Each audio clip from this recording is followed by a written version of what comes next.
one nation, under God, indivisible, with liberty and justice for all.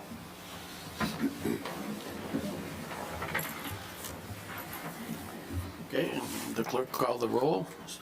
Supervisor Fountain?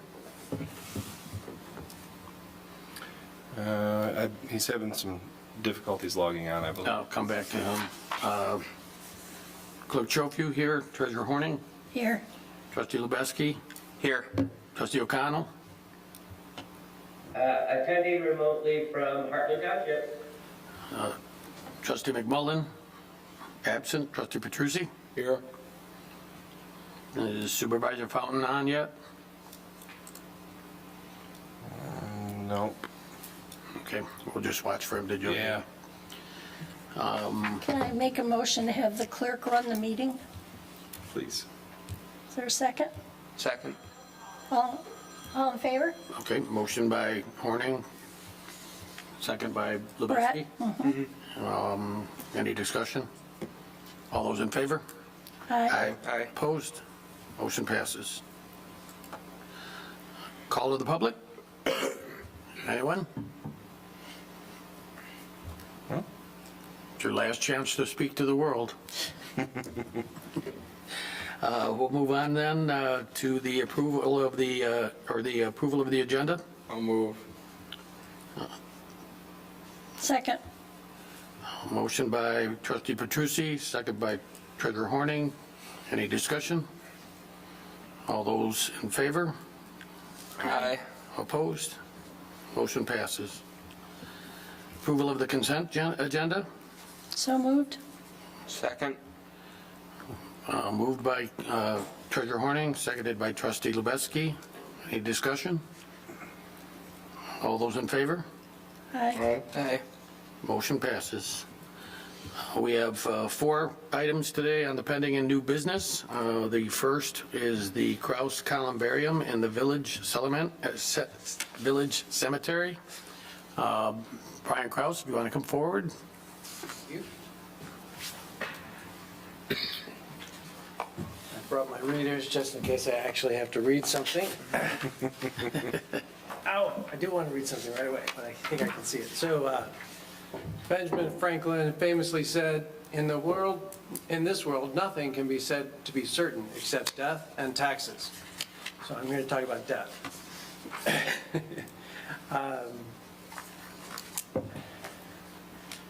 Now, I presume that you have a package or notes on what I'm here to talk about, or nothing? We have the image here to talk about, and we've talked about this through admin, but Okay. basically the conversation of how many graves and what it'll be and what you're looking to do. Yeah. Okay, so I have this, what I have in front of me in an email, which is more or less what you have. But what we're talking about is Cemetery Lot 201. And was originally designated as a monument lot for our family. We have another monument already in the cemetery, so our family feels like it's kind of redundant. And so we're looking at, I was recently assigned the responsibility of managing our cemetery lots, and we have a number of them. So in this one, it's allotted for a monument, so we already have a monument. What I'm thinking is that we could use it as a columbarium. After discussions with Larry and Mike and Bill Fountain, we kind of concluded that this needed to come before the board to discuss that utility within the cemetery. And I don't know exactly what the motion that I'm looking for is. I don't know, Mike, So what we're looking at this evening is one, if it would be allowable to use the designated area for the monument area or the 5 graves to put a columbarium on. The difference being 5 graves as opposed to cremation sites. where we had discussed this a little while back, I'm going to say 6 months or a year ago, somewhere in there, was 4 cremations per grave, if I'm correct in saying that, Larry? Yes. So 4 cremains per grave is what we would allow on the sites themselves. Now, this would be more than the 4 cremains per grave, but the discussion this evening would be what you're looking to do, where we're looking to put it, obviously what it would be, how many niches we're talking about in the columbarium. At this point right now, with missing 3 board members, I would say that we have that discussion. We go a little in depth as you would like, as much in depth as you would like to, but we have a ruling on that or a decision on that with the full board present. We had a couple call off this evening that weren't going to make it. So, but in order to kind of move things along, I wanted to make sure we got this in front of the board still. So that's fine. I'm not in like this huge rush or anything, but I wanted to have this decided so that I knew what I could do with it, take it to my family as what options are available for us. And so basically we have one cemetery lot, which gives you 6 plots, which I'm not sure exactly if it's a regulation or what, but it limits it to, that would be 4 per plot, which would be 24 cremated remains in the dirt. Obviously, at least to me, and the idea of a columbarium is that you can get more in that same area. And it doesn't make any sense, to me at least, to put 24 into a columbarium and then be limited to that, to spend that much more money for no purpose. So the idea is that you can get more density per lot, if you will. And what I'm kind of looking is, could we, whatever steps need to be taken, take the steps that say, hey, that size, the dimensions of that monument or columbarium is okay. We're saying this would be okay in the cemetery. And then the second decision would be, okay, well, is there some limit to the number that the township would say, hey, we don't want, so there's 4 different options of niches or drawers that can go in this thing. And I did some research on that, and the smallest drawer takes 300 cubic inches.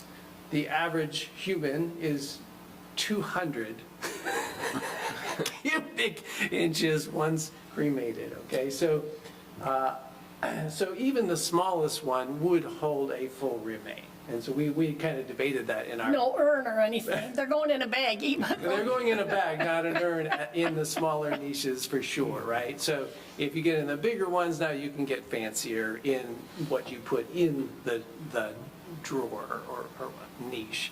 Condo. But then you close it up, lock it away, and you never open it ever again. So I don't know what... First off, I need to understand what the township would allow, and then I have to ask the family, okay, well, what would you want to do based on these options being okay? So the 4 options are they're all 15 inches deep. So, and basically, the biggest one is 11 by 12. The next smaller one essentially cuts that in half. It's like 11 by 5 3/4 or 6. Next one is the width is narrowed down, so it's 5.5 by 5.75. But anyway, you start out with 2,000 cubic inches, and you go down to 1,000 cubic inches, then you go down to 500 cubic inches, then you go down to 300 cubic inches in rough numbers in those cremated remains. And so we would, of course, pay for the sextant and any incremental costs every time somebody was buried. So there would be theoretically no additional cost to the township to allow it. No burden, really, that wasn't covered.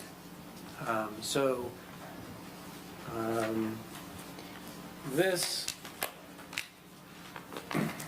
I'm just The gonna, one, Brian, if I may step in really quick, one thing I want to point out here too is you had referred to the monument that's currently in Yeah. the cemetery itself. You have a picture So, there? I don't, but I have the measurement here. Oh. So, right here's you're currently, the current monument is 68 inches by 58 by 94 and a half. The requested columbarium size, for which would be the picture you have in front of you here, would be 66 inches height, 39 depth, and 100.25 width. So just to give you an idea, you've seen the monument that's currently in the cemetery. That would be the comparable size of what this would be. So just to give you a comparable to it. I have questions. yeah. Where is 201 located? Is it near the front, So if you drive in the road that's by the library, the second road? it's real steep entrance. And then you head back, I actually have a picture of it, but there's a large tree. Is it okay if I approach the bench? No, that's all right, I just wondered, I just wondered, you know, the This is a ones, generalized the ones area. real Yeah. up close are historical looking and Yeah. stuff, and I just wondered, that doesn't look like it's up in the front. No, it's basically in front of the memorial, the Veterans So it's in Memorial. the newer, I call it the Right, newer the section. Veterans Memorial's there, there's a tree right in front of that, and he is the first lot, or first or second lot right in front of that tree. Yeah, because that was kind of, my thought is it going to be right up front where people walk in and all this cute, wonderful historical No. headstones? It's not So there. it's sort of buried in the back end. It's actually, I say buried because there's a 6 foot or so drop in the middle of the cemetery and this abuts that. So half of it, you know, from that angle, you'd look right over it. I was talking to one of my colleagues, our controller, and he was like, these actually add character to a cemetery and that these things are, you know, you walk in, you're like, hey, that's interesting. That's interesting architecture. That's pretty. So people, they do appreciate that as well. I don't think it brings the neighborhood down. Yeah. And you were talking about the little tiny, I call them, we always kid in our family, they're condos, but how many could you get? Yeah, you can get If you a went lot little. if you go with these little niches. So Is that what you're hoping to get, is the little I tiny really don't ones? think that's what our 'Cause you families can hardly want. get I'm just saying those are the options and if the township has an issue with how many are in there, then I just want to, is there, you know, because it could affect every other option, you know, Yeah. sequentially, right? So there's 4 options, one, like we went through them, and that smallest one would have 80 units. So, you know, well, you're going from 24 to 80, maybe now you go, okay, well, that's maybe worth the investment in a columbarium. And then whether you go with smaller units, they basically double after that. So you're getting 160 if you were to cut those in half. Have you guys like surveyed the family to see how many 80 Krauses would want to come back and be buried here versus where they live now? Well, that's why I started this Yeah, out with, the yeah. only thing certain is death and taxes. Right. There's a future that I can't predict who's going to want to come here, Right. and our family keeps multiplying. And another thing that's very common is people will be buried in multiple locations. They may have their ashes distributed in one area that they're familiar with and another part somewhere else. And having something like this might make that more possible for family to be able to be interned in Hartwell. Personally, I don't think I'd like to see the little tiny ones that look like little library drawers. I think I'd like to see something that looks like every columbarium I've ever been to. They're 11 inches or so, where you can get a nice plaque for them and stuff. My own personal opinion. I was just going to mention that I don't think I'm opposed to what you're doing. I'm not getting really attached to this particular design here. Right. Is that the one you were going to do? Well, I had to pick something. So this has measurements, this is specific, it's, it's granite, it's fairly attractive. I mean, the ones that, I own two myself, I mean, but okay.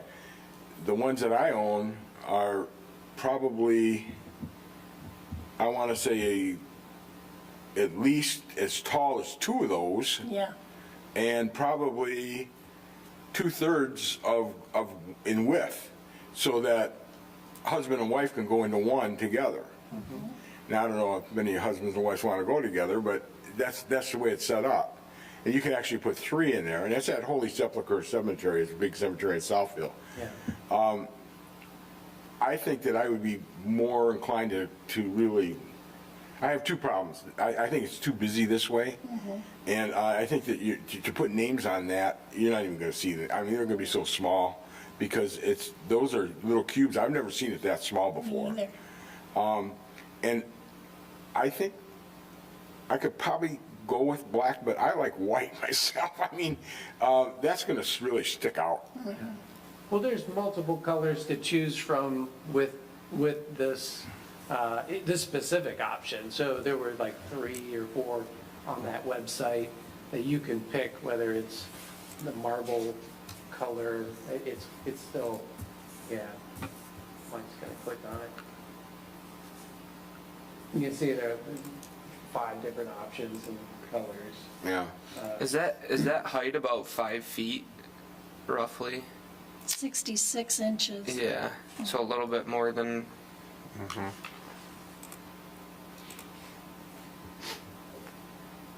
Yeah, 72 inches is 6 feet, Yeah, so. about Okay. 5.5 feet. Yeah. So I mean, each one of those squares is almost a foot. Yeah, I like a that. foot, That's all right. Right. right? The last one you just did was all right. That one? Yeah. That one. A little bit more softer looking than a big black block. There's a lot of different options. Yeah. Yeah, there are- I just, that's just my feeling on it, but I would prefer bigger, you know, put them, make them so that a couple can go in there, you know. I mean, you get the same amount. I mean, what Holy Sepulchre does, and you probably research this, I'm probably just talking to the wall really, but what they do is, when they open it, they charge you again to do that. So it's not free for 2 people. It's for the second person. They recharge you to have that reopened. But Well, you still have to have the sexton Yeah. to do that. And There's always an internment. they put both names on it, you know, in Right. birth and death, and that's it. We just kept my aunt, my uncle died, we just kept him around till the aunt died and we put them in together. One, So- Yeah, you can do I mean, that. it seems, Go ahead. seems like there's going to be a lot more than 2 people, right? Pardon me? I mean, if I'm understanding this, is each square basically One set of remains. yeah, One set of remains per. right, right now, Square. these are. yeah. The current columbarium at Hodge Cemetery is 2-sided. One is single, for single urns, the other side is for Right. double urns. Right. So So it depends like how that. So if he deep the did drawer is. 2-sided, yeah. So they do mention that if you get a wider one, that you can put in 2 Right. urns into a niche. Well, that wouldn't be so bad if you had 1 and 1. Well, because I wondered about that, if you looked on the top middle, there's squares, but how would you get to those in the middle? So a lot Are of some of them times, deeper? a lot of times with these, it can be that. Yet it could, yes, it could be one side is a single compartment, the other side is a double. Depending on, I mean, when they do these, they don't generally back them right up to each other. There's a space in the middle because it's a frame with granite on it, right? So they leave that little gap in there. For expansion? Yeah, I mean, it's generally not backed up, but if this, I mean, without, you know, really looking at it, they could be double on one side and single on the other. And anytime there's an interment done, which is the placement of ashes in any of the niches, there is an interment fee with a cemetery sexton to open Right. the niche. Now, that's with a public or municipal cemetery. Private cemeteries, same way. The difference with this, in this scenario, would be really that Brian would be kind of the holder of this. We don't own the monument. like the township would not own this columbarium. So we would not have the key to it. We would not be able to do the internments. It would be on the Kraus family to do the internments in that particular niche. Record keeping wise for the cemetery, for the township, we would have to be notified of who goes where, right? But each marker is personal property. They're not owned by the township, they're not insured by the township, it's personal property. So it would have to be, whoop, hold on, sorry, I don't know what that is from BC3. That it would have to be done through the Kraus family to do, oh no. Well, we got the picture. Yeah, sorry, we'll reboot it here in a second, but I just lost Bill and Denise. Denise still there? No, it's rebooting the whole Oh, okay. thing. Yes, so Brian, I think Yeah, probably what we would need is get us the exact specs of how many niches you're gonna put in it, the color, you know, that kind of thing, and that would be something we would have material to approve. You know, the concept, I'm not against it. I would think it would just be a size issue of the total columbarium, and then truthfully, I have no issues with whatever the family does with size of the crypts. The issues I have most of all is that you purchase 24, now you're going to do something that allows you maybe 48 or whatever. We technically don't sell anything in Heartland Cemetery. So again, if we're going to do this particular one, I still think we need to sit down and evaluate policy of maybe we put some guidelines for doing this in the future, because what's preventing anyone else to come in and say, I'd like to build up on my one little lot, a smaller one to put 6 people in. But again, for this particular issue, I think if you have a size that if you're the same size as your existing monument, then I would be okay with that. And how many crypts you want to put in that, I would be okay with that. I mean, it's going to be your family that's going to say, boy, that's really small, and I don't think we'll be able to fit something in there. Right, I mean, I kind of doubt they want that too, but I'm just saying, those are the 4 options. I haven't taken it to them yet because I don't know there's anything to take. So if there is a general consensus that it'd probably be workable if we could come up with some, like, 'cause I'm not trying to, I don't want anything that's gonna be ugly, or, I want something that's nice Yeah. too, it's represent our family.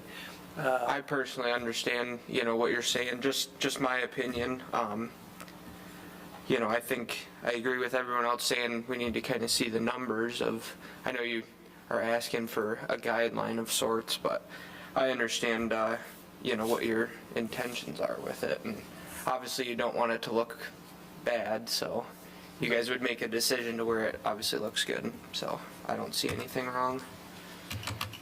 I mean, so since there is not I sense we don't want to have 10,000 drawers type of thing. I don't think we want that either.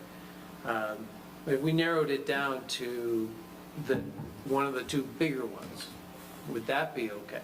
To go back to the family and say, hey, which one would you want me to build if the township approved A or, it's actually C or D niche. D is the biggest one, C is half that size.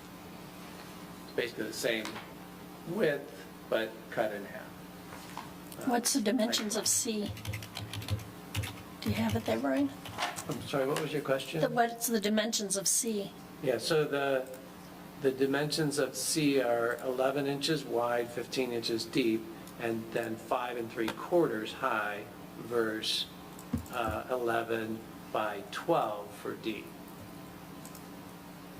So they've got extra space in between them for the joining seams, no doubt that you lose a 1/4 inch or whatever.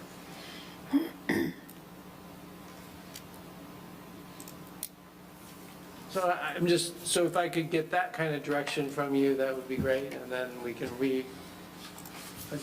I could come back with even, what colors, I know you. I just don't want it to stick out like a Yeah. big block out there. monolith. Because it is a historical cemetery, and Right. The headstones are mostly all gray and, yeah. can I ask Larry something, in charge of cemeteries, do we allow any type of urn to be in there? Some cemeteries say, if you have these, certain urns are only ones you can use. No, we have no restrictions in our policies for the urn. So they can put the plastic one in there that they come in if they. Yep. Yeah. So most of the time, it just has to be a certain size to fit. You know, you don't want to have to wedge it in. You want to be able to slide it into the Yeah. into the container, the compartment. Okay. These are all things I think we need to address, so.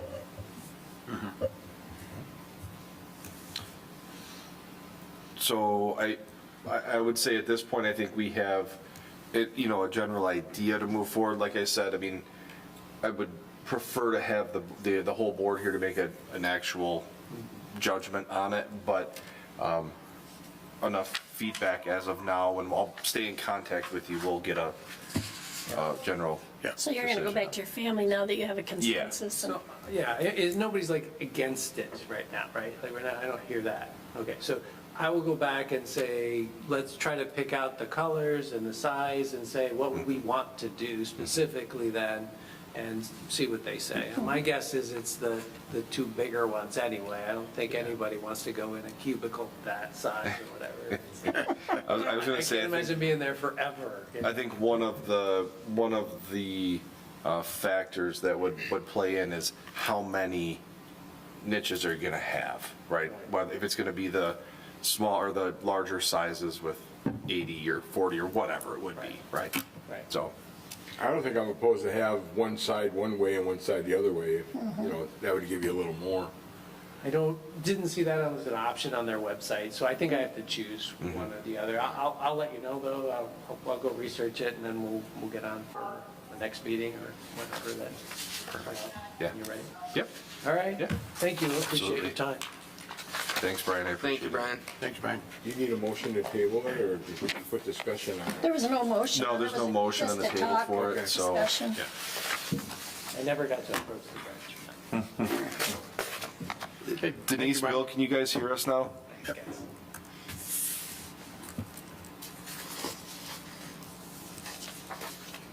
Yes, I can hear you just fine. Okay. Bill there too? I believe he is, yeah.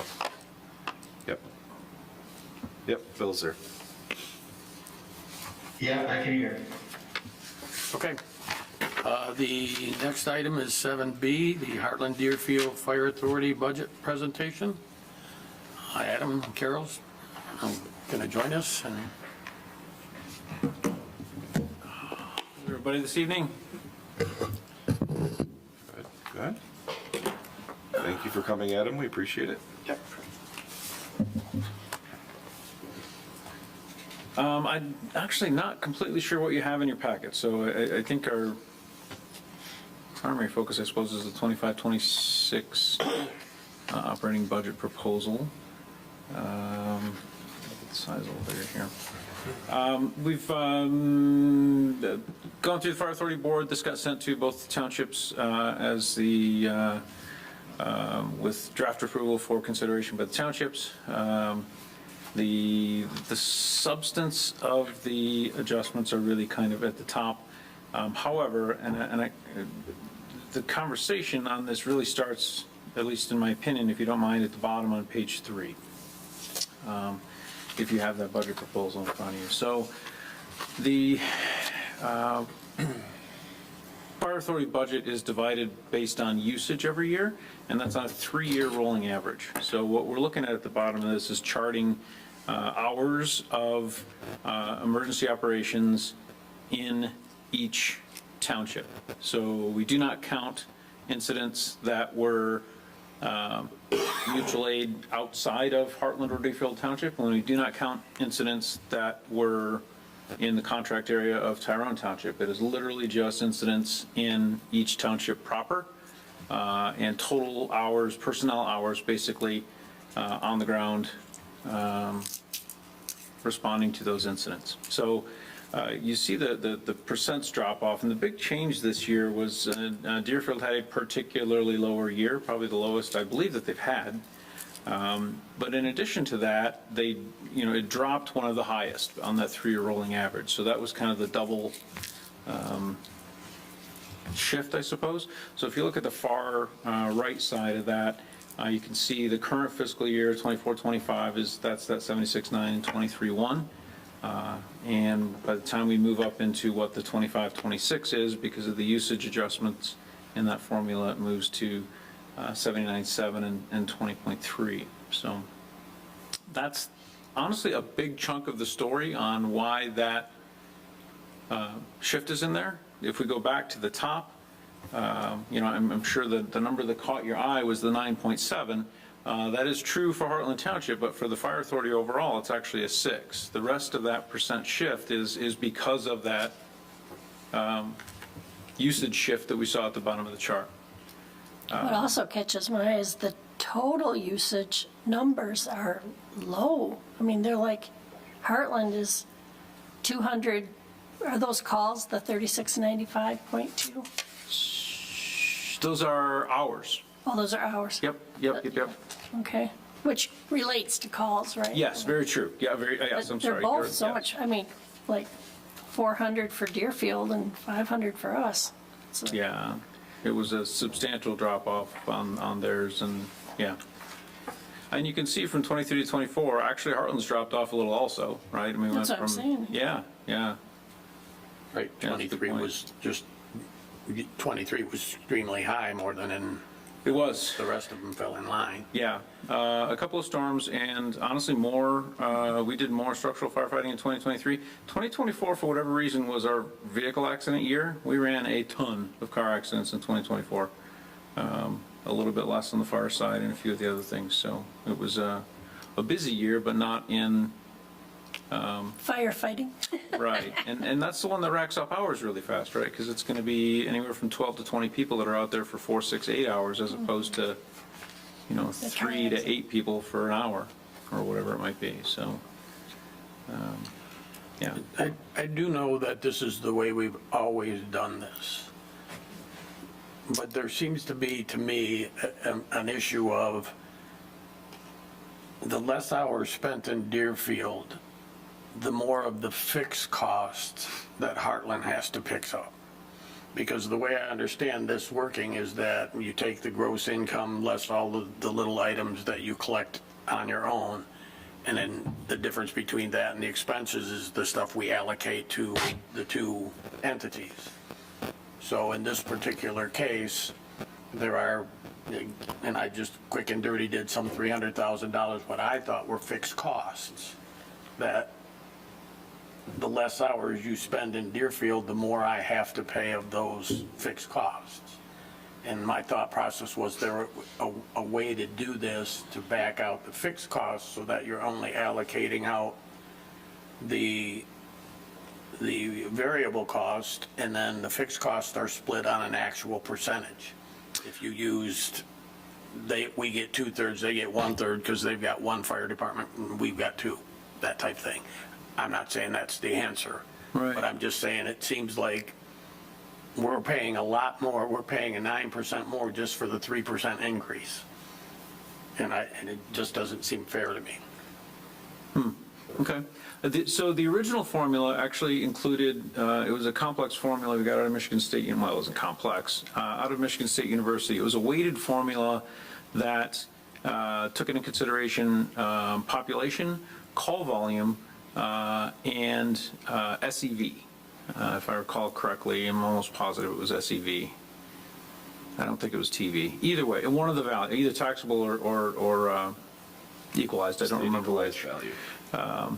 But one of the values plus population plus call volume.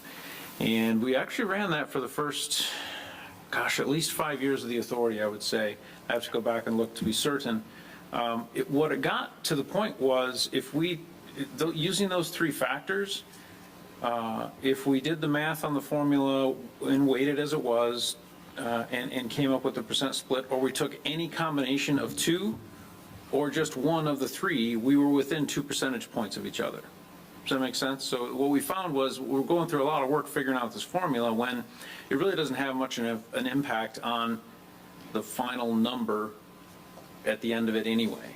And so at the time, and I would to say to some degree even now, the board's position ended up being, well, really the testament here, the proof of the pudding, if you will, is not call volume. And this was one of my actually additions to the conversation was call volume doesn't really indicate a lot because it's call type, right? I could run one structural fire and spend far more money and time than we would running 10 or 15 EMS calls, right?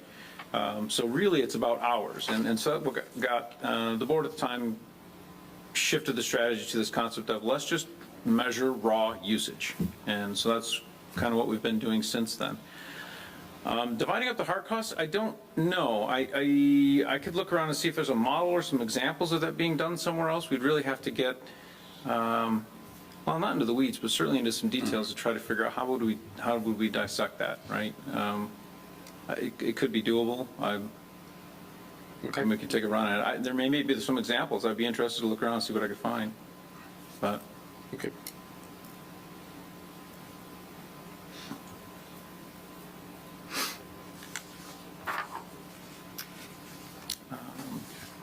I was going back on the bottom again real quick. Do you want to go back to the bottom?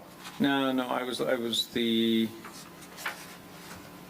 other thing I can send along, and because it's not on this document, I do have a kind of a track of year to year to year of the percent shifts between each, right? Because it's, I don't recall us having this much of a disparity, but there's absolutely been, shifts where Deerfield swung way up, Heartland swung down, those kinds of things. I don't think quite to this level, but I can put that together. We do have those numbers going back historically.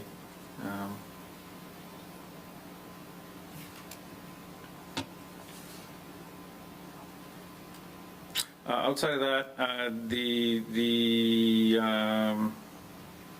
adjustments were made that we've been both working with both townships on, and certainly our staff with through the current budget cycle, and then some adjustments in particular to ensure to some degree, at least the best we can, that we don't run into that same situation again. I'm trying to find.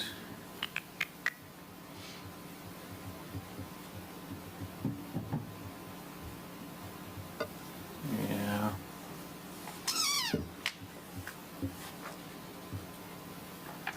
Our transfer to capital, I guess that's one of the things to point out, the tail end of the actual budget. It's on page 3, but not in the formula stuff. One of the things we did do or we're intending to do is try to rebuild that ending fund balance scenario, which is kind of the reason for the operating fund number 890.4 that you see there. And it makes a smaller capital contribution, which is 999, to try to help offset that. And our next step from there would be obviously working towards rebuilding the capital fund also. The timing wise, right, we're moving towards 2026, which will be a millage cycle for us. So that'll be another thing we work with the townships on as we get, well, Heartland in particular, as we get move towards 2026. We will have set, to my knowledge, there are none in 2025 still, and I would assume unless the schools do something, there probably won't be any. So we will be on the 26th because that's the end of that current millage cycle.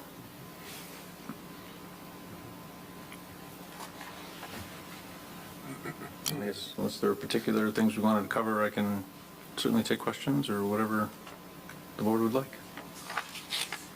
The ending fund balance, the 10,000, is that the number that we were shooting for? Is that, No. I mean, I know we have a policy of one-time revenue, so I don't know what Yeah. that number is. And again, it goes back to if that number needs to be larger, is that more important than transferring that money to the capital reserve? So, Or is it more important that you get those capital things done, and that number's going to be low until we get back on track? yeah, the target number for that is 100,000. So the current is at 10, but if you look up to that 890.4, that's what that operating fund contingency of 90,000 is for. The plan, of course, is that at the end of the fiscal year, that is unused and would be absorbed into fund balance to take it to that $100,000 fund balance to manage cash flow, things of that nature, from fiscal year to fiscal year, those kinds of things. So that is what that line item is for specifically. So you would see that go away in the 26, 27. Right, and again, that goes back to my previous comment. You plugged in a contingency number of 90,000, of which I'm paying more than my fair share of that versus Deerfield, because it's just an arbitrary number that you stuck in there. Yeah, It's I'm not sure why it's your, I don't It may follow the never fair be share. it may never be used, but my allocation is based on your budget, and I'm going to pay for that. If you understand, if I said that right. Well, I suppose, but I'm not unclear on the unfair part, I guess. So you take your revenues minus the revenues that you're collected, and then you come up with that, the number that you need to pay your expenses. Right? And then I get now a slightly larger share of that total number, which includes basically $190,000 of money that you might not use, or money that you're putting into capital. If it's going into capital, Deerfield should be picking up a different share than based on the hours, because the capital fund's going to be used for fixed expenses. I'm not trying to make a big deal out of this. I would just like to look at that going forward. Yeah, for sure. Yeah, because I think I'm following your train of thought, but I'm actually not completely sure. But I would absolutely like to continue.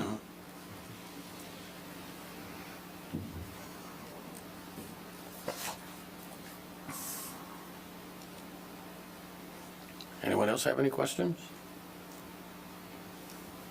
Everybody comfortable with the capital reserve? Any issues with that?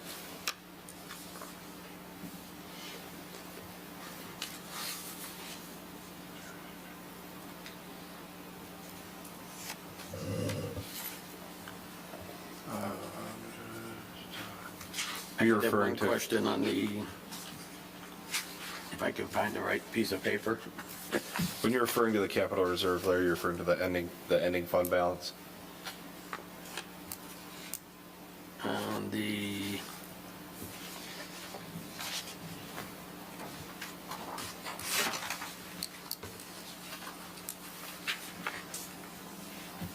can you pull up the capital reserve there?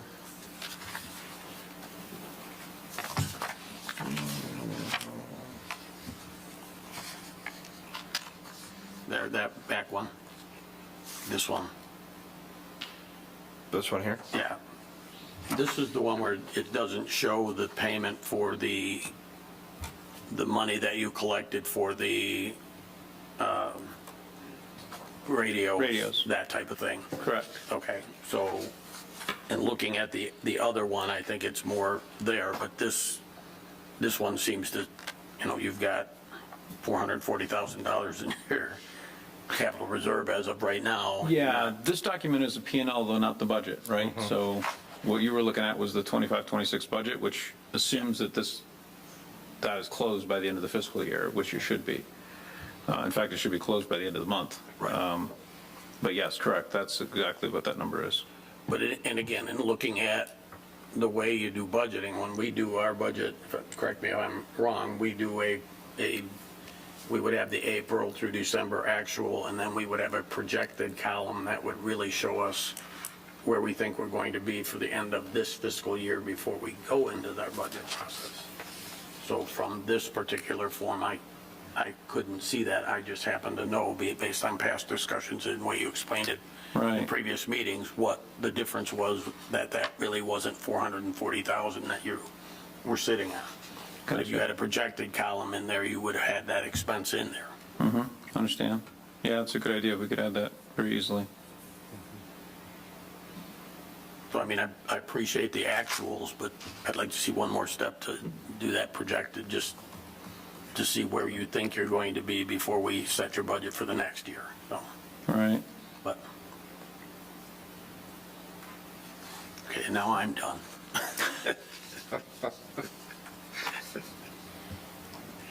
Well, this is through December, which is, your fiscal year ends just like ours, March, right? Correct. Yeah. Because if you, same thing, area that Larry was in, page 50, talking about the revenue and expenses, the personnel cost says it's at 72% of the budgeted amount, but yet it shows negative $356,000. Oh, no, it's right. Never mind. It's right. No, I think Yeah. that shows him he's Yeah. under budget. Yeah. Yeah, I had that same thing. I thought it was, the Yeah. parentheses was bad, but the parentheses are good. Yeah. Because, yeah, just, I mean, I just did the quick and dirty thing of, divided by 9 times 12, and Yeah, it doesn't look, right. it looks like you're still going to be at a surplus.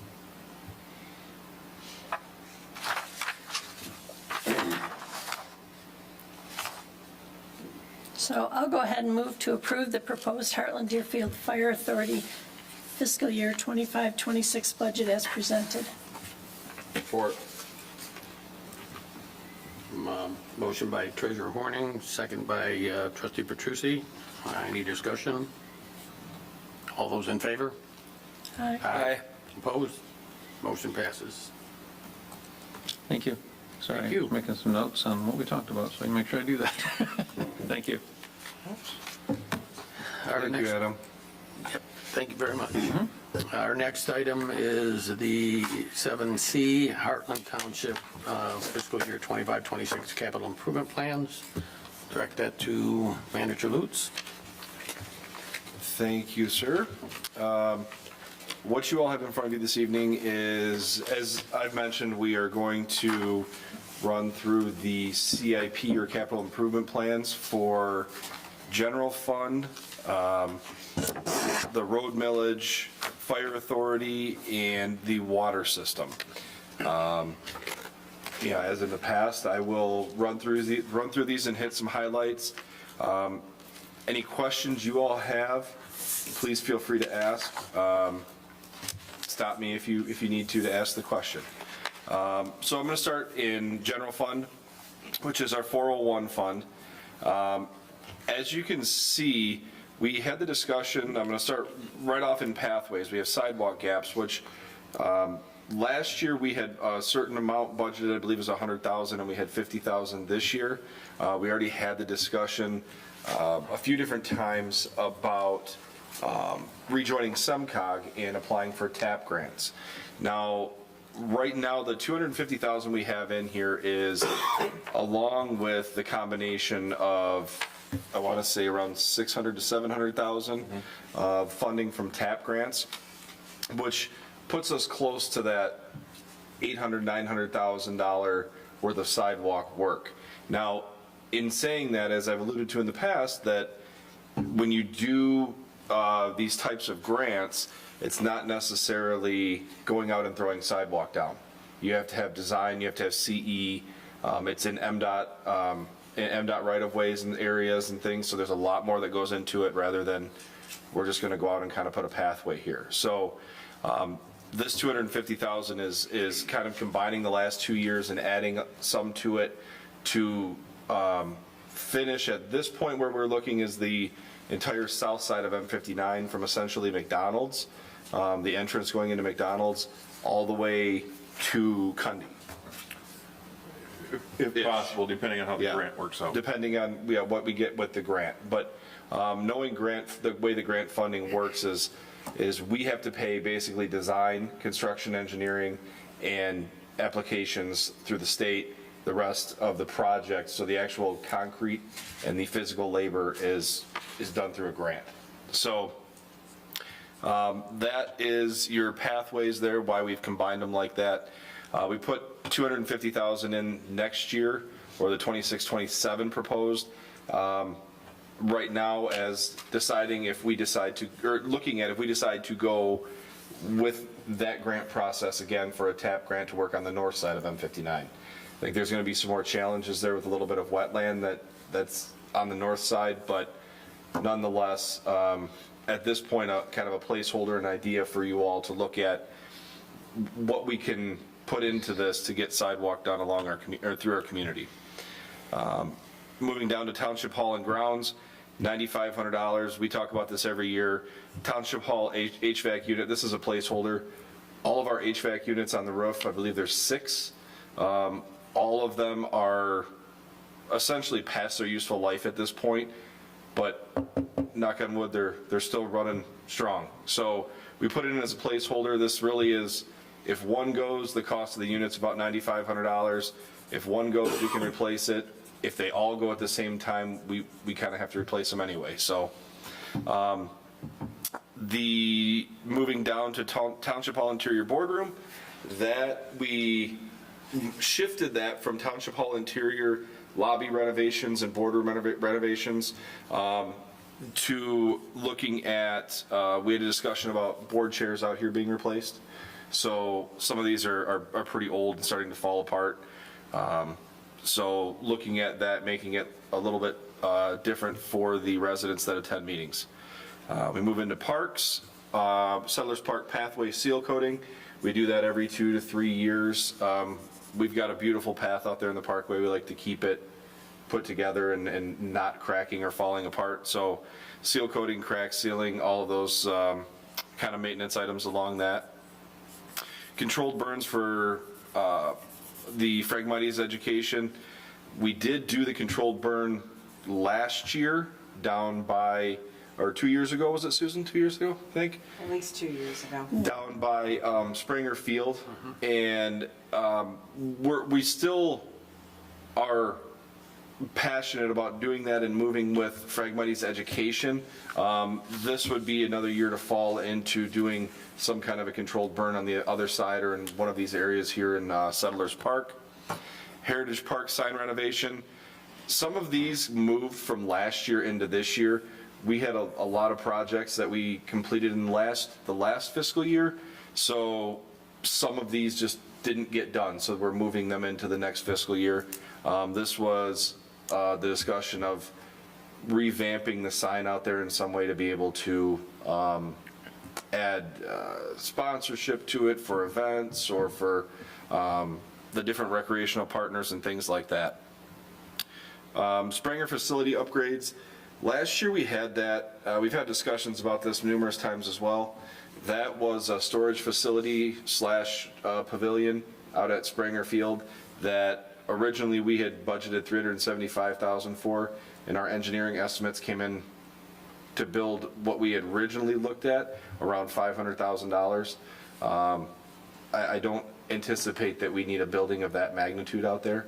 I think we can accomplish our goal by putting up a storage facility with a something with a gazebo for the use of that park for around the $150,000 range.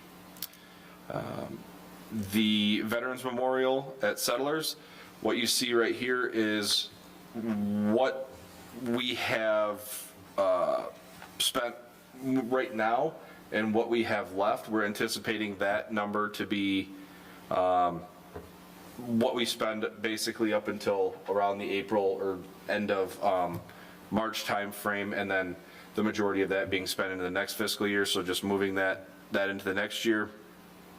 Park amenities, we talked about last year. We did some children's picnic tables out in the park, and we did some adult picnic tables out in the park. With the addition of the Veterans Memorial coming, and we all know that there's, some of the attractions we have in the park don't have ample seating around them. It's been brought up of new in-ground benches like that are in the concrete posts where people can sit, as opposed to the movable benches. And there was, I'm forgetting one thing. we talked about. The contingency. What's that? Oh, yes, thank you. Part of that is also working in a contingency of some kind for the Veterans Memorial. That where we are falling is going to be right at that cusp of cost. So having a little contingency in there should we decide to put a different tree in somewhere or something like that, having something set aside for that. Parking lot maintenance, last year what you see is the combination of Settlers Park and the Heritage Park re-limestoning project. The $44,883 you see in there for this coming fiscal year is a repair to the damage that was done in the park, for lack of better terms, by people doing burnouts in the park and melting the asphalt. So that is a repair that needs to be made to that park, to that new parking lot. Did you catch those people? We did. Are we gonna get insurance money? Not necessarily insurance money, but it would be the restitution from the court. Yep. So it's gonna go to court? It's currently in court, yes. Yep. Yep, So we could recover some or all of that? correct. Yep. What park was that? Settlers Park. Okay, right over here. Okay. Yep. The amphitheater and public entertainment area. So this was a discussion that I put on here. I wanted to have this discussion here with the board of what used to be in this line item last year was a mobile stage or a trailer of some kind. I'm not completely negating any of this. I'm looking at this as if this next year, we need to start diving into our Parks Master Plan a little bit more, revamping that and looking back at what we originally anticipated to do in the parks and what we were calling for in the parks, different amenities. Now, I don't necessarily, yeah. Yeah, I think it's a great idea to get the master plan back together with the committee. Yeah. And we talked about that mobile stage, which had great in theory, but now the library's putting in their own permanent stage, and we thought they would be a big user of it, so I'm kind of like, Absolutely, yeah.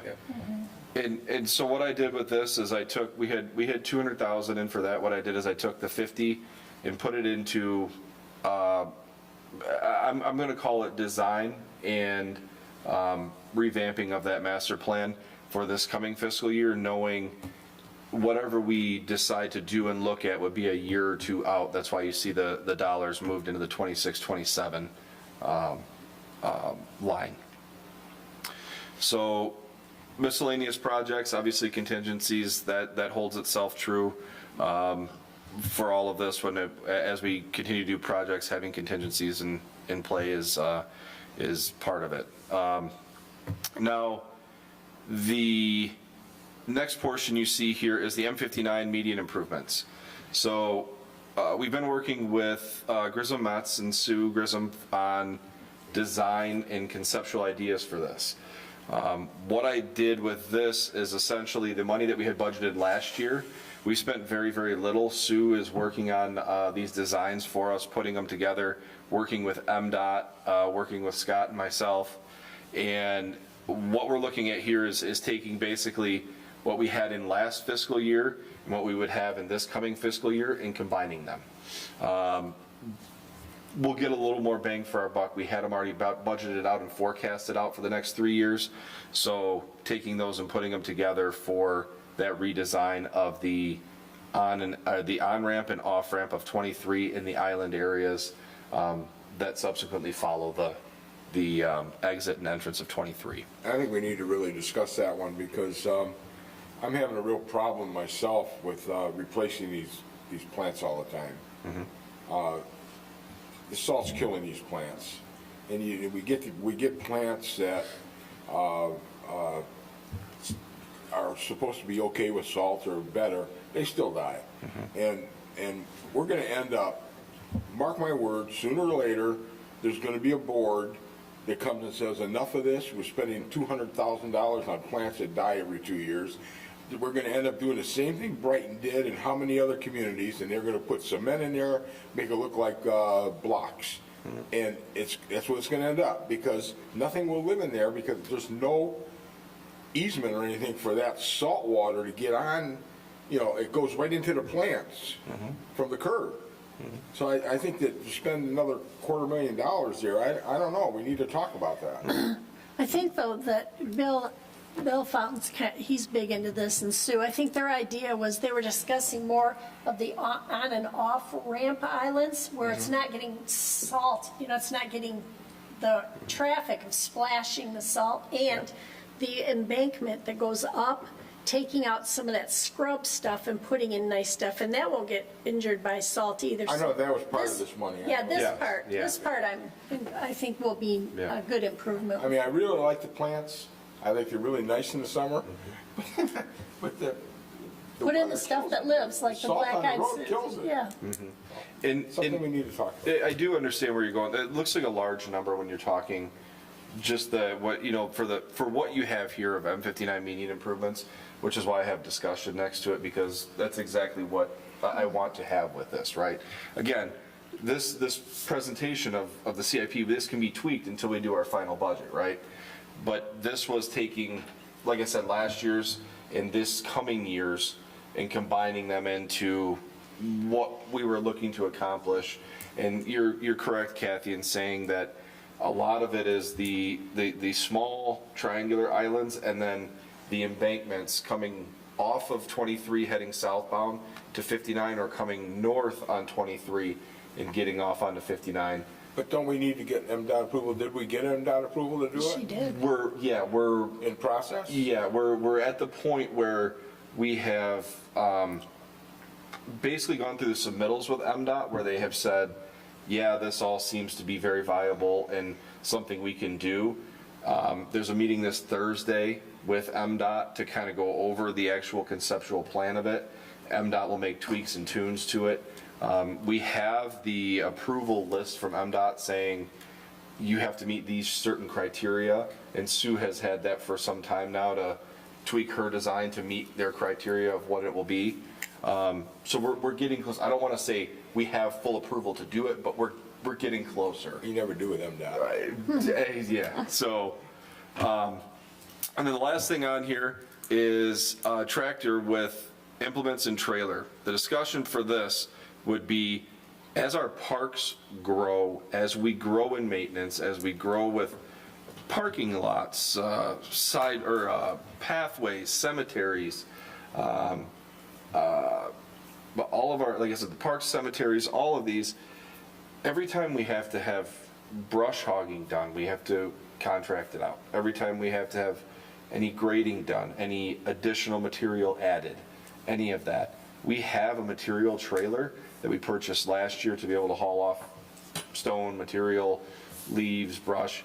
At this point, if we have a tree come down somewhere, our only avenue is to cut it up and load it by hand into a trailer. We don't have anything to move anything around. Pallet forks, anything to unload. If we get a load of park benches that are 600 pounds, we have no way to unload the pallet from a So semi. is this a tractor with a bucket on it? So this would be a tractor with a cab, a bucket, a brush hog, a box blade to grade parking lots with. And forks. And forks. And in a trailer to put it on to be able to move it from cemetery to cemetery or park to park, whatever it may be. Is it gonna be sturdy enough that we could actually grade Heritage Park? Oh, absolutely. Yeah. Okay. And hopefully stay on top of it better so it Yeah. doesn't get to the point of, Right. a major grade twice a year. We might be able to do a touch-up grade once a month and stay on top of it, or once every couple weeks. Cool. I'm just curious, is there specifics on brand or anything, or that's just the projected number? Or? We've got two different quotes. The one we're really leaning towards a John Deere. So, and then the trailer as well. It'll have the capacity to carry this mower with implements, but it also is not a high side, but a sided trailer. that we can use for multiple uses, like we can throw lawnmowers on those as well if we need, so it's not just gonna sit there just to use the tractor when we need it. You can use it for multiple things. So as I said, everything here, this is what this presentation's about, right? This is all about discussion of what we have here. These are what the ideas we've come up with for projects and things in the coming year. Does anyone have any questions or thoughts on the general fund capital improvement? No? Not for me. All right. Denise, Bill, are you guys still with us?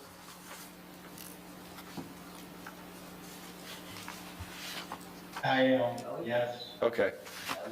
I'm still here as well. Okay. All right. So road millage funding. So looking at this, we talked a little bit about the different projects coming down the pipeline, and this is a pretty good depiction. I want to thank Susan and Scott and Public Works for their work on this as well. Putting together some projections of this. So if you look at 25, 26, we have Old US 23, which is the north side of Old 23 from 59 to Kraus. That's a resurface. It's not a project to any magnitude of what happened on the south side, rewidening, nothing like that. This is going to be a mill and resurface. So that project, we've already worked with Livingston County on that to get a cost, along with Kraus Road itself, the drainage and repaving. Right now, we have a $600,000 placeholder in that. That is going from basically the bridge at Kraus Road all the way to east, to the complex there, the school complex, and to the south on Heartland Road to the bridge. So that intersection along with Kraus Road itself. Obviously, we've talked about this, the drainage there. We will talk about that again after the CIP with the engineering for Kraus Road, which is the next item on the agenda. But this is somewhere the drainage improvements there are going to be vast from. But that's repaving too, that's not, That's everything. that's actually putting new road in. Yes. That's not resurfacing. No. That is a complete tear out and redo. I would venture to say, we'll find out more once we have the engineering back from this, but I would venture to say most of that entire stretch from the intersection of Heartland and Kraus back to the entrance to the schools is gonna have to be curbed because of where the drainage is, or how the road falls and drainage in that area, which currently there really isn't drainage, which is why you see the cost elevated as much as it is. We're currently exploring with the schools. They have an easement that runs from Kraus Road to the south to Orr Creek that we can potentially, hopefully put a drain in that will drain runoff. Because right now, the only thing is north quite a ways from there. On the township drain. Yes, on the township drain project, so. And then the last piece you see there is Blaine Road, which is phase 1 and 2. This would be phase 2. We did Blaine Road last year to the culvert area, which they're repairing in the spring. The Drain Commission will be repairing the culvert on the bottom of the south side of Long Lake. From there, the last section from there to gravel will be repaved in the spring. Moving 26 and 27, so fiscal year 26, 27, 27, 28. This is where you see the two big hitters that we have slated for the road millage. One of them being Pleasant Valley paving in the fiscal year 26, 27. That, the 2.3 million is our cost share of Pleasant Valley. Right now, we're looking at it as we project that we would be able to fund that without bonding. Again, these are some projections for it, but I have faith right now that that's pretty accurate. So the next one would be Bergen Road in 27, 28. That's a little bit more of an ask at the 4.1 million. That we would, Susan, correct me, but that would be more of the bonding portion, right? Correct. So. That's correct. But I mean, in the first 3 years there, that's a lot of road to get done and a lot of projects to get done off of the current road millage, so. Answer any questions you all may have. On the Kraus Road one, the quote that was in the thing, they're gonna come south on Heartland Road Just to the bridge. to the bridge. Mm-hmm. Is that a major thing, or is that a mill and? No, that'd be more of a mill. That intersection was redone with Heartland Road when it was done. Realistically, it'd be just the top mill and repave so that you don't have funky lines cut through the middle of the Yeah, intersection. but I wasn't sure whether there was any drainage that had to be done down that stretch that would. Not necessarily, no, because it's the way it's pitched and everything, it runs to Ore Creek there. But when you talk back the other way, everything kind of runs back to that intersection and does not alleviate itself off the road in any way. Okay, thank you. So, yep.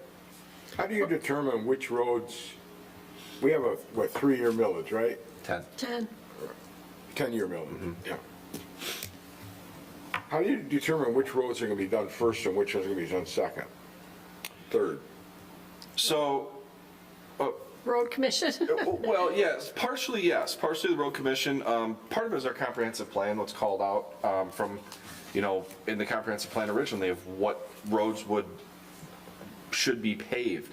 But also we look at design engineering with the road commission and what they believe what project they could handle on their kind of, tentative docket that year. Some projects are much larger than others. There's more cost sharing with Pleasant Valley than there is with Bergen, which is why you see the higher cost here for the township rather than Livingston County. But also when you look at the financial forecast and start projecting it out, the way that this falls, if we were to correct me if I'm wrong here, Susan, but if we put Bergen Road in ahead of the Pleasant Valley project, it would be bonding a year earlier for that project. Am I That's true. fair to say? Yep, that's correct. So, Pleasant Valley, are we planning on cash? We are planning on. yep. So when you're talking about Bergen Road being $4.1 million to do that, Yep. that's based off of prices as of today, right? Yeah, but when Livingston County, when we do these projections and we look at these forecasting out roads, Yeah. Livingston County also takes that into account. Okay, so my question is, with asphalt, there's a lot of oil in it. Absolutely. Oil is expensive today. It could be a lot cheaper 2 years from now. So could that 4.1 go down as well? It could go up, I understand that, but could it go down? It could fluctuate either way, sure, yes. Yes, it could go down, it could go up a smidge depending on pricing, depending on asphalt pricing. When they give us estimates, they're pretty conservative estimates. Looking at it, knowing we generally come in under budget on them. I mean, we're not gonna say we're gonna be $2.5 million under budget, but No. we'll be under budget. So they are pretty conservative when they give us these figures, but yes, it could drop a little bit, yes. Yep. Clyde Road, I know it's out of ways, but is Clyde Road what, limestone cap and what's the? We did the one section of Clyde Road last year. Now, we have a forecast out for the 10-year project. Now, sometimes as we go through these, a perfect example of that would be Blaine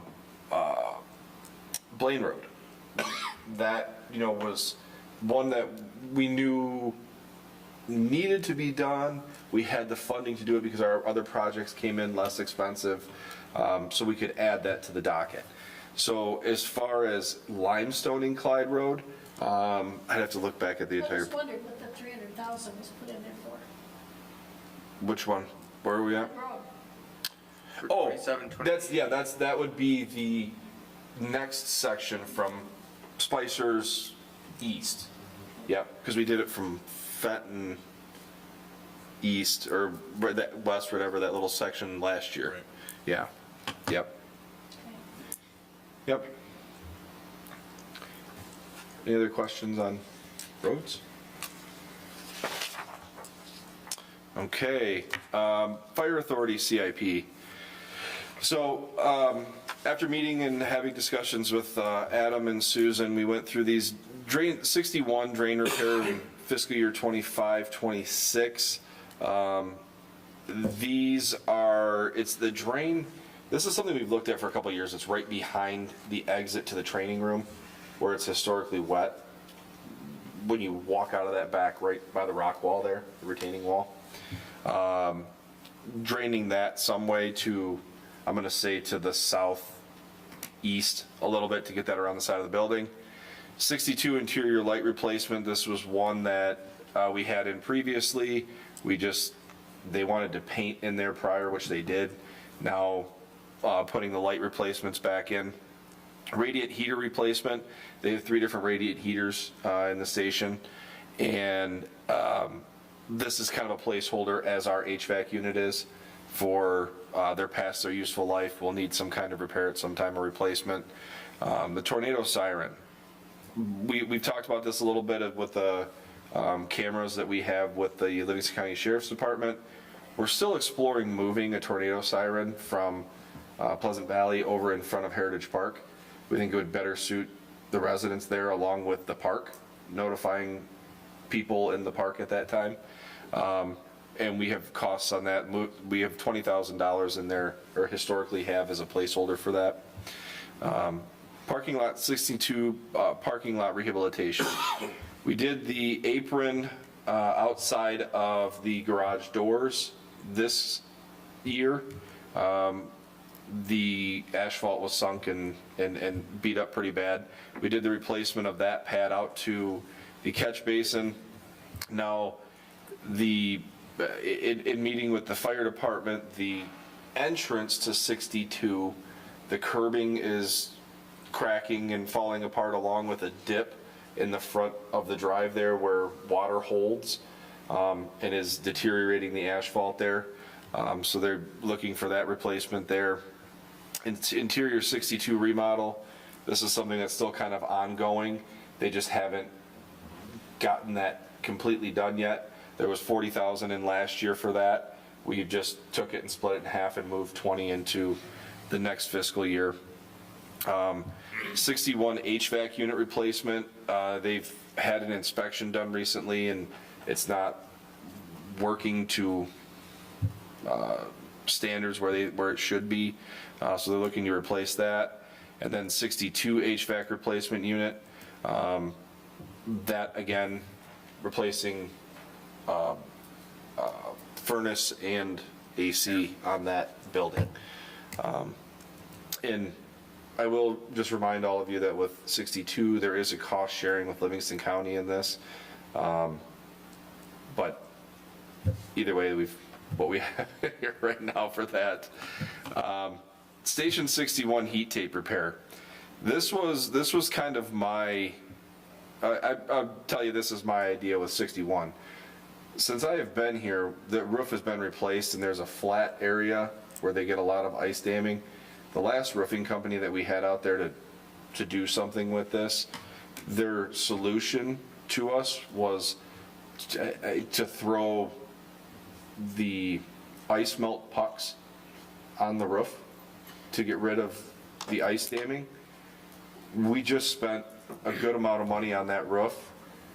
I would like to have somebody come out and put proper heat tape on that to melt that. The last couple of years we've had leaks into the captain's offices and things like that. You know, short of ruining computers, I think it would behoove us to get the longevity out of that roof by getting the heat tape done correctly and not who's going to go outside and throw the ice melt puck on the roof. So, and with that, I will answer any questions you may have. If you look at 27, 28 really quick, that 350,000, we've had that in there as a placeholder for the rehabilitation of the parking lot of 61.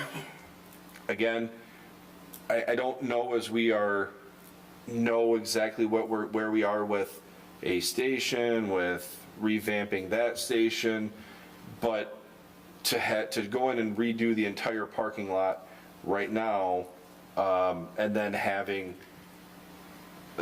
big vehicles or a crane or something out there, it wouldn't work out well for that parking lot. And in talking with Adam, the back parking areas that they're using are sufficient right now, they're okay. And we just redid the whole front of that parking lot with the turnaround and the apron where the fire trucks pull out. So he was happy with that kind of shifting of that as well. So, did I miss anything, Susan? No, No? that's it. All right. They But- still have talks about possibly a new fire hall behind the park here? Yeah, the possibility, yes. I think there's a couple different avenues that we need to explore, whether it can be millages or anything like that. But yes, the conversation has been brought up of, instead of looking to acquire property, do we look at building it back here with property that we currently own? So it still exists, yes. The short answer to it would be yes, but without looking at the funding for how to construct a new station, would have to be done through a millage of some kind. So, You know, too bad we didn't think about that when we were building this hall, because this is a copy, very similar to DeWitt's Hall. We toured halls, and they have their whole police department attached right onto the hall, but it's on the south side where we have our septic, don't we? yeah, the septic field's over here, so we don't want to put it over there. But yes, And we don't really, how much land do we own this way? so not a lot where the retention area is right here, the detention area, I should say. It would have to go behind Township Hall, which realistically, topography-wise, would probably work okay. It's higher there, and you would have detention coming down here along with backwards towards McCartney or Myers or any of that. So I think it's feasible, it's just the funding and where do we go with that, which is a much broader discussion than, the parking lot, so. Any other questions on, Oh, yeah, I turned it off because I was eating. any other questions on the Fire Authority CIP? I just have a quick question about the tornado sirens. So Yep. obviously it's essentially $20,000 per tornado siren. Would the existing tornado sirens stay there, so we're just adding more sirens? Is that? No, so the kind of a placeholder that we have in there is a 20,000 every year, because should one need to be replaced, that's the cost to get a new siren, new pole, whatever be put up. To move one, is that where you're saying, like we talked about moving it? Yeah, you talked about Yeah. moving it, so So would it currently add the- one or just? It wouldn't be adding one, it would actually be moving one from, like, Tipsco, thank you. Yeah. From Tipsco Lake around the corner in front of Heritage, where essentially the ending of the township is there, and it's covering, that siren is kind of covering more of Oakland County than here, right? But that's the 20 grand. Yes, We probably should relabel that instead of saying per new siren then and say moving siren. agreed, yep, Because that normally, that's what we were in the past, we were adding them Right. Yep. Or at if you 20 needed a grand, but this one, replacement. we should say moving it. Yep. I don't think we've had to replace one since I've been here. Have we, Susan? We've never Never replaced a replaced siren. one. We've only done maintenance of Right. them. And in fact, yes, as Kathy, you recall correctly, we, the fire authority wanted to kind of add, they already have this huge map Yeah. of where all the sirens are and where they think the next ones would go as population grows. And so we've always just put 20,000 set aside for new sirens Yep. if they ever move forward with that. And we had that conversation with Adam of, where do you think the next one would go? And he indicated that they really just need to relook at that whole map and what we have and where we might Yep. go next. Right. And if I can interject too, looking at that project, we had originally talked about relocating the Tipsico Lake, which is about 200 feet north of M59. Yep. Over to Heritage Park. In doing that, we realized that there was a tornado siren that people had forgotten about, that's right behind the market there at, out in front of Redwood, if you will. So that, to us, looks like that might have more potential to move that one right across 59, you're only going to lose 50 feet of throw to the south. Right. And now you've got one right there at Heritage Park for all the events that we have and stuff. So that looks like more of a reality than the typical lake one at this point. My other question is, included in the 20 grand, is there like a removal of the old ones if it was to be moved? Is that also included? That's all included, Okay. yeah. It's the removal of one and Got placement it. and setup of another one, yeah. Yep. Any other questions? All right, let's move on to the fun one. All right, so, water. So we've had lots of conversations about the improvements to the plant and everything. I'm not gonna go too far into the weeds on this. The annual repairs for the CIP, that we have seen repairs generally system-wide go up quite a bit. Our system is a little over 20 years old. As systems age, there's repairs that are needed. This here is a placeholder of what we think it's going to start to go to in the future.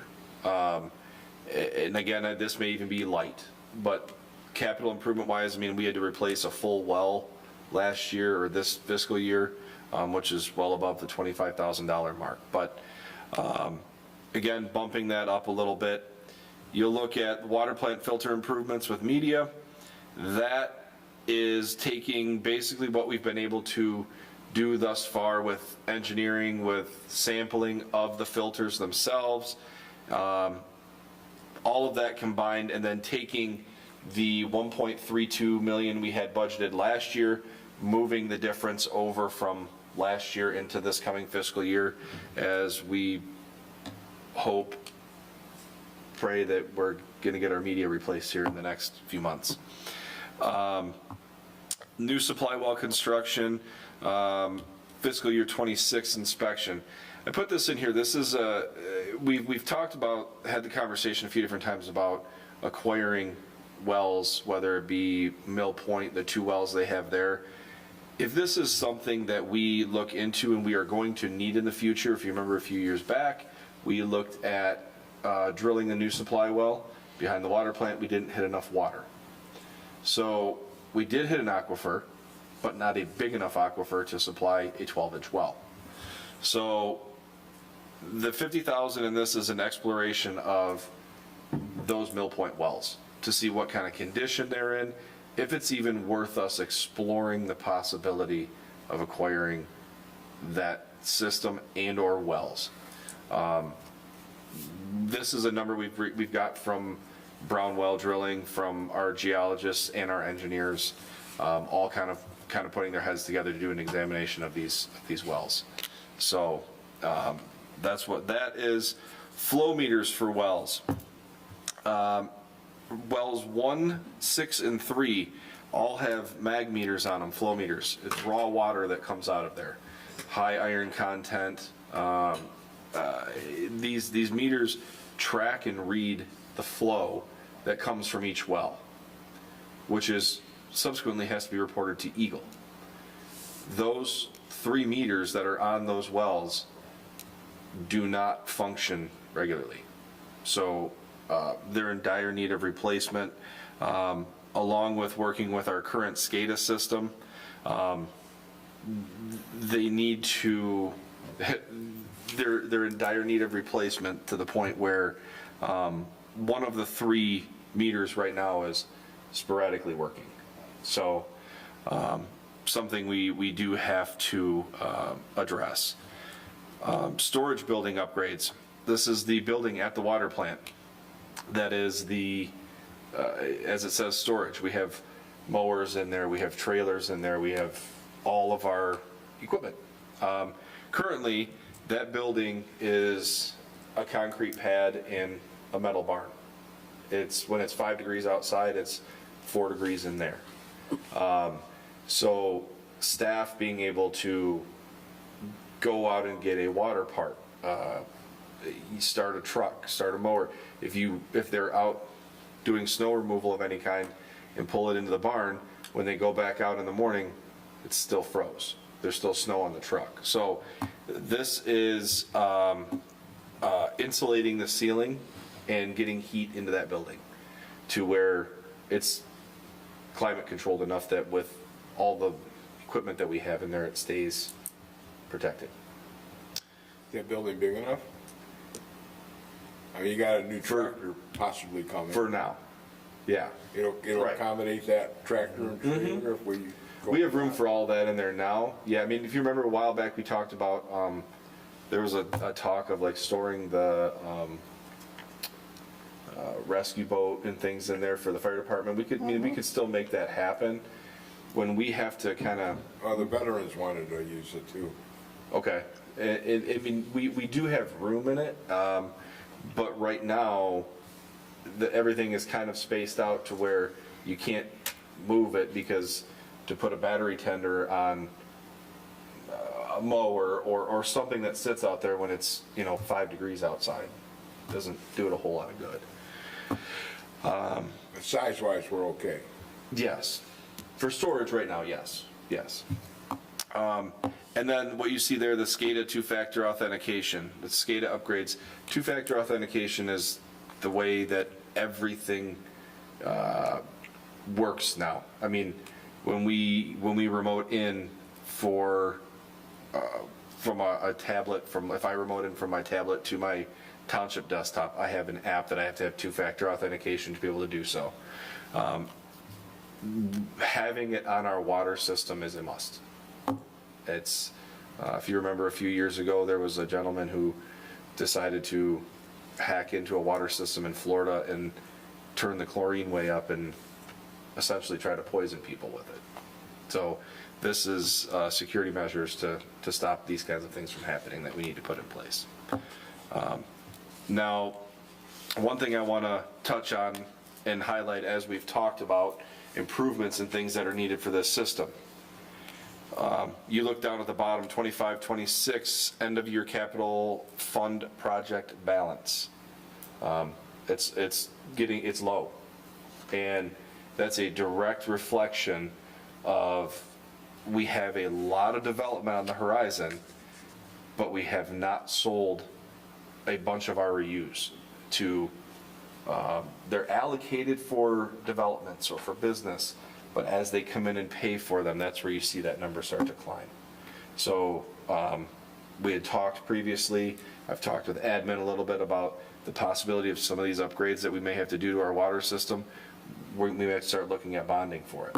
So this is a good way to look at this, or a good depiction of the REUs not selling in bulk and going out to these developments.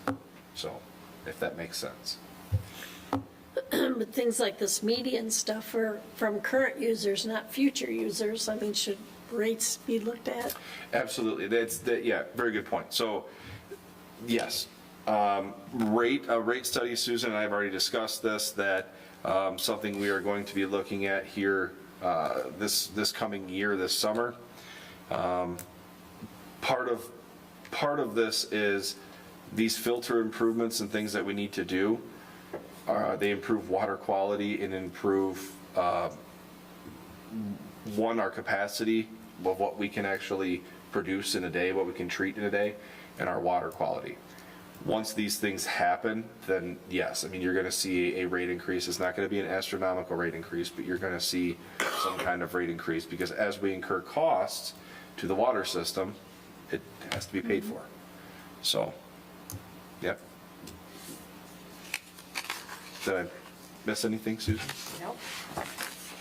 Scott? All right, and with that, I will answer any questions you all may have on the capital improvement plan.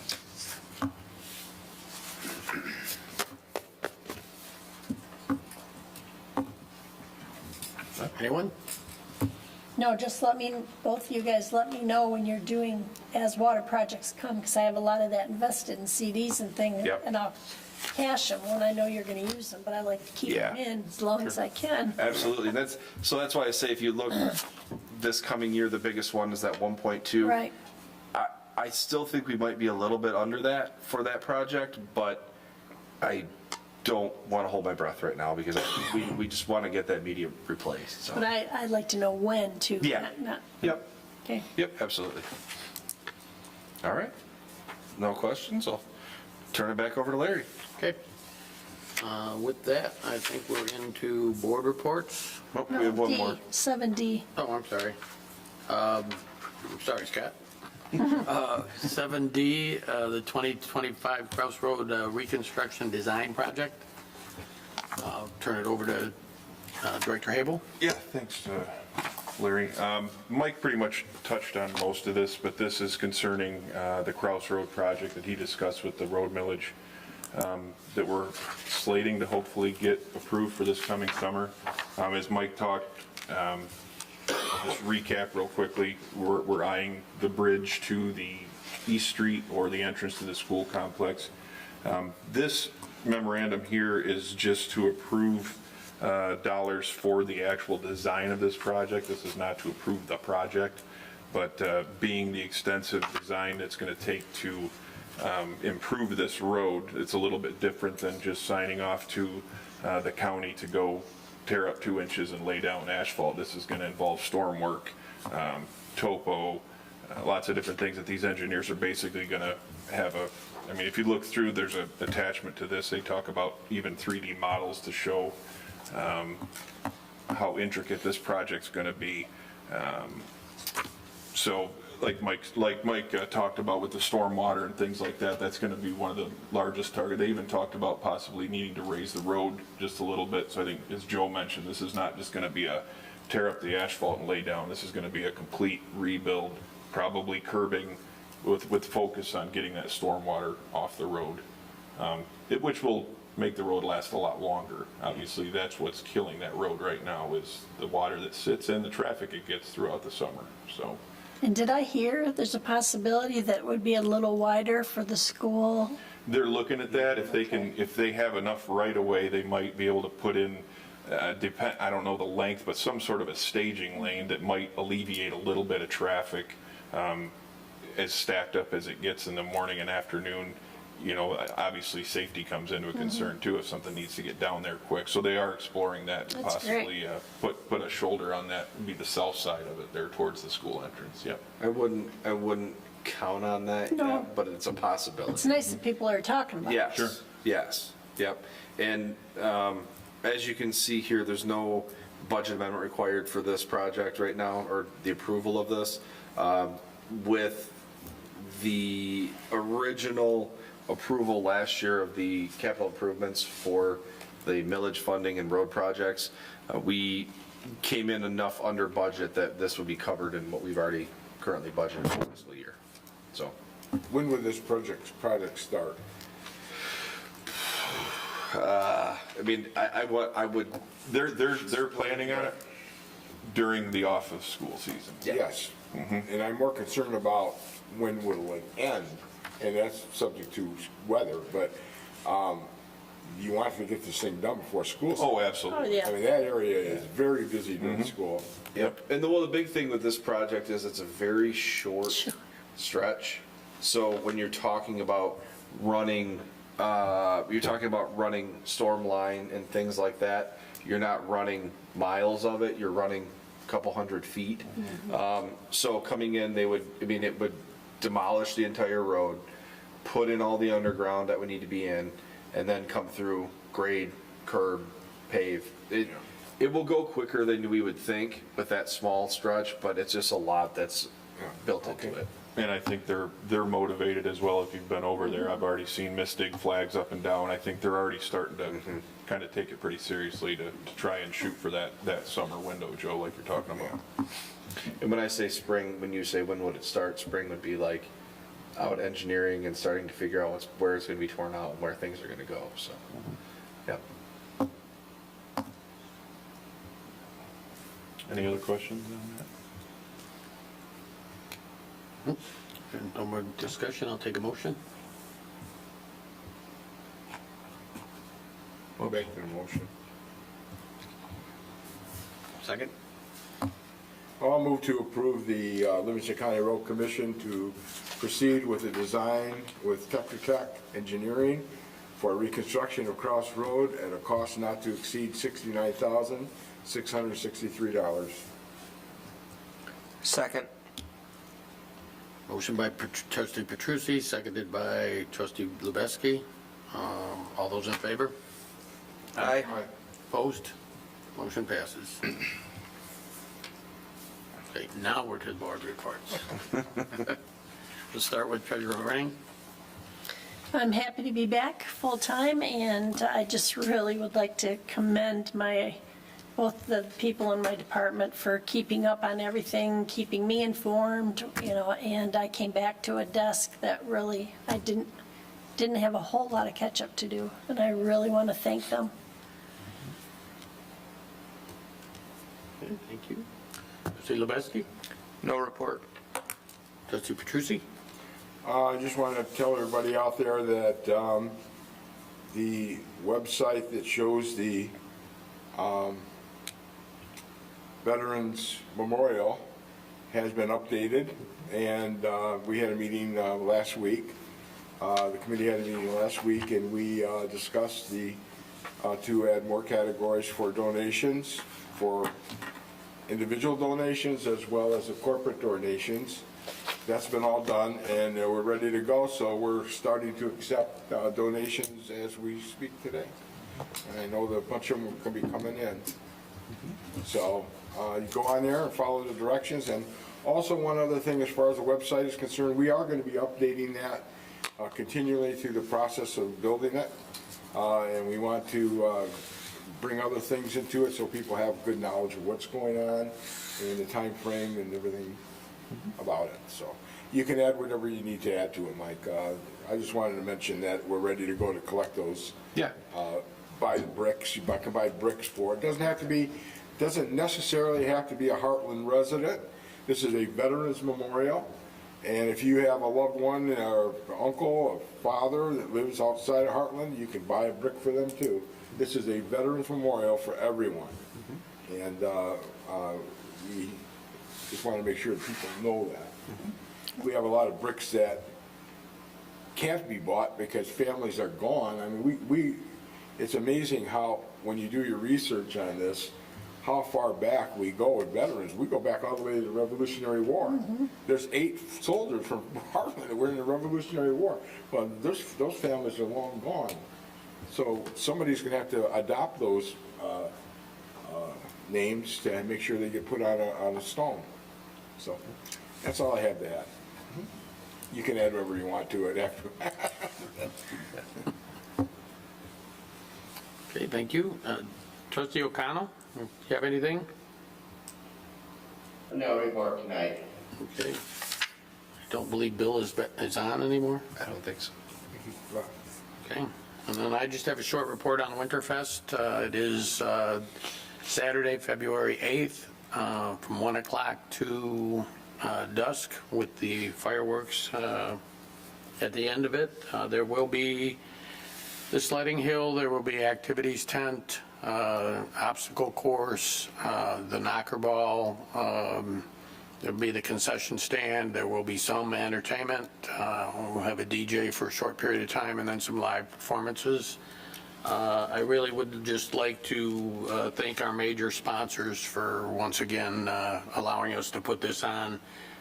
Pioneer Cabinetry, Heartland Insurance, Mrs. Michaels Plumbing, HVAC and Electrical, Majestic at Lake Walden, Cromaine Library, and of course Priest Companies for sponsoring the fireworks. Their donations for this event allows us to keep this a family event, free to the public. I can't thank them enough.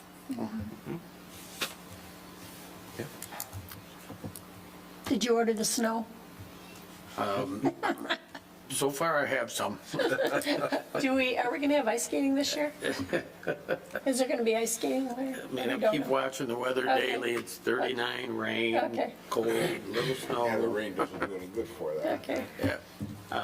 I'm hopeful we'll have a lot of snow this year, so.